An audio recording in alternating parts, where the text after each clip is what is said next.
बिस्मिल्लाहिर्रहमानिर्रहीम। इलामा Iqbal open university की किताब है इस्लामियात।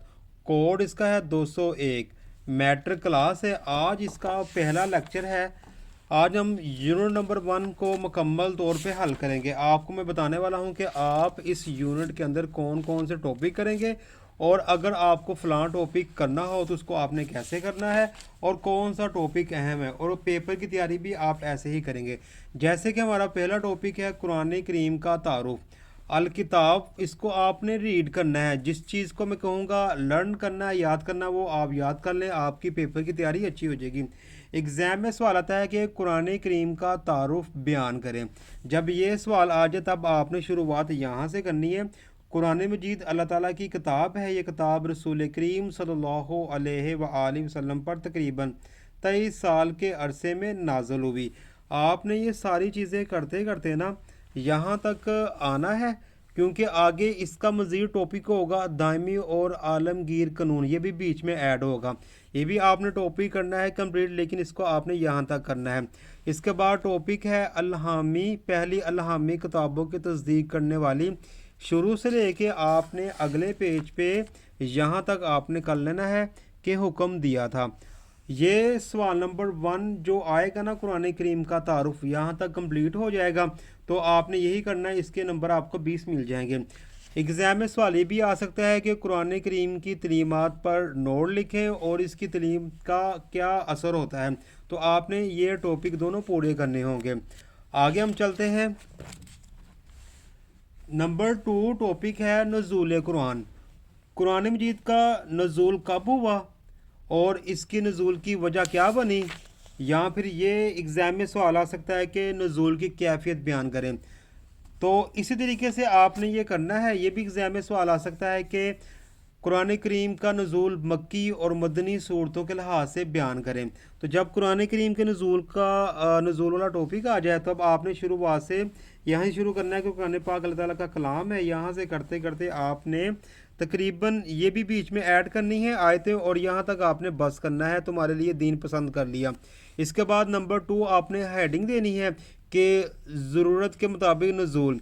इसका आपने यहाँ से लेके यहाँ तक कर लें कि थोड़ा उतारा है। फिर अगले पेज पे आप आएँ। अगले पेज पे मज़ीद इसको ऐड करते हुए कि इसके अंदर अगर आप ये कहें कि काफिरों ने कोई इतराज़ किया तो इसकी आपने ये वाला टॉपिक आपने नहीं करना। ये बीच में कर लें कि नज़ूल की कैफियत।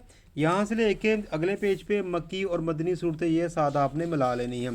तो आपका 20 नंबर का सवाल कंप्लीट हो जाएगा।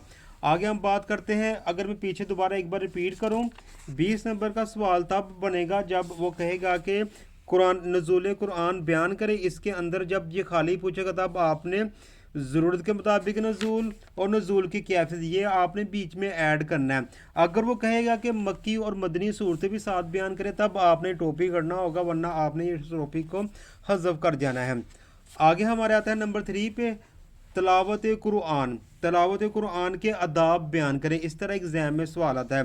तो सबसे पहले फ़ज़ाइल तलावत कुरान वाला टॉपिक आपने यहाँ तक करना है, ख़जाना है। फिर अगले पेज पे आपने अदाब तलावत का टॉपिक आपने कंप्लीट करना है। पाक होना, ठीक है, ये जितना मैंने अंडरलाइन किया हुआ है बल्कि ये सारा कर लें। उसके बाद ताउज़, ये ताउज़ वाला आपने करना है। फिर जितना मैंने अंडरलाइन किया हुआ है तलावत करने से पहले औज़ बिल्लाहि मिनश शैतानिर रजीम पढ़ना चाहिए। फिर अगले पेज पे आपने आना है। अगले पेज पे आपने तरतील का बताना है। तरतील का आपने करना है कंप्लीट। तजवीज़ का आपने करना है कंप्लीट। खुश अल हामी कंप्लीट करना है। गाने की तरह पढ़ने की मवानत, ये आप टॉपिक रहने दें। आगे नंबर 3.9 है दिल लगाकर पढ़ना, ये भी ठीक है। उसके बाद 3 दिन में ख़त्म करना, ये भी ठीक है। तो यहाँ तक ना कुरान पढ़ने के आदाब हो गए। आपने टॉपिक लिखते हुए तो ये सादे लिखना कि 3.9 ये नहीं लिखना, बस जस्ट आपने ये हेडिंग दे देनी है। आगे एग्ज़ाम में सवाल ये भी आ सकता है कि तलावत कुरान के दौरान हमें किस तरह की एहतियात करना चाहिए। जब ये कहे तब आपने इन चीज़ों को ऐड करना है। तो तलावत के दौरान बातें ना करना, कुरान पाक का अदब करना, गाने की तरह पढ़ने की ममानत, तब ये आपने चीज़ें बीच में ऐड करनी है। कुरान पाक को समझकर पढ़ना और कुरान हकीम पर अमल करना, तब ये चीज़ें बीच में आपने ऐड करनी। अदरवाइज़ वो अदाब, पढ़ने का जो अदाब है वो पीछे आपको बता दिया गया है। یہ ایکسرسائز خالی جگہ وغیرہ آپ کو ساری کی ساری پیچھے اینڈ میں حل کی ہوئی مل جائے گی۔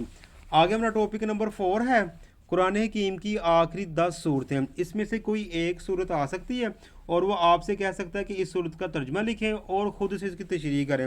تو موسٹ جو امپورٹنٹ صورت ہے نا وہ نمبر 1 آپ لے لیں، اس کے بعد نمبر 2 بھی اہم ہے،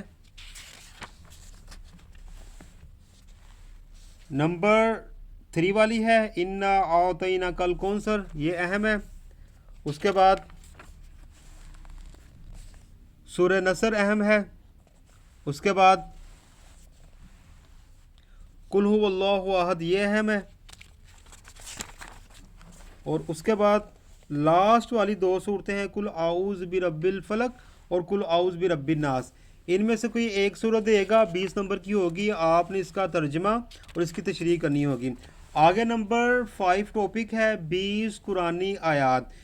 20 قرآنی آیات میں سے 2 قرآنی آیات آ سکتی ہیں اور ان کے متعلق وہ پوچھے گا اس کا ترجمہ لکھیں، اس کی تشریح کریں، کیونکہ اس نے تشریح خود دی ہوئی ہے، اس لیے آپ نے نمبر 1 بھی یہیں سے کرنا ہے، نمبر 2 بھی اہم ہے، نمبر 3 نمبر 4 بھی اہم ہے، اس کے بعد نمبر 5 بھی اہم ہے، آگے نمبر 6 والی بھی اہم ہے، نمبر 7 آپ کاٹ دیں یہ نہ کریں، نمبر 8 والی بھی کاٹ دیں یہ نہ کریں، نمبر 9 بھی اہم ہے اور نمبر 10 بھی اہم ہے، اس کے بعد نمبر 11 بھی آپ نے کرنا ہے، نمبر 12 والی بھی آپ نے کرنی ہے، 13 والی آپ کاٹ دیں، اور اس کے بعد ہے 14 والی آپ نے کرنی ہے، اس کے بعد 15 والی بھی آپ نے کرنی ہے، 16 والی بھی آپ نے کرنی ہے، اس کے بعد ہے نمبر 17 والی بھی آپ نے کرنی ہے، نمبر 18 والی کاٹ دیں، نمبر 19 والی بھی کاٹ دیں، اور اس کے سب سے لاسٹ میں ہے نمبر 20 والی، اس کو بھی آپ نے کاٹ دینا ہے۔ جتنی میں نے آپ کو کہا کرنے کے لیے وہ آپ کر لیں، اس کی جو ایکسرسائز ہے وہ پیچھے مکمل طور پہ حل کی ہوئی ہے۔ تو اسی کے ساتھ ہمارا جو چیپٹر نمبر 1 یعنی کہ یونٹ 1 ہے وہ کمپلیٹ ہوتا ہے۔ اگلے ٹاپک میں آپ کو یا اگلے لیکچر میں آپ کو یونٹ نمبر 2 کروایا جائے گا، یعنی کہ حدیث نبوی صلی اللہ علیہ وآلہ وسلم۔